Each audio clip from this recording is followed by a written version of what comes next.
باشه بهانه، چون که فردا شاید من نیستم کنارت.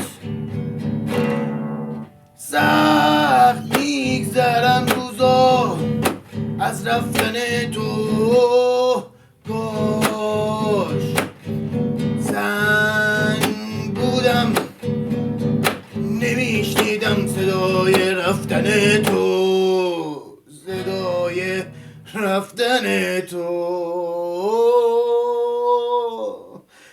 ببینن ما صبرا رها میشن تو صحرا، ببین دل منم غرق میشن تو رو.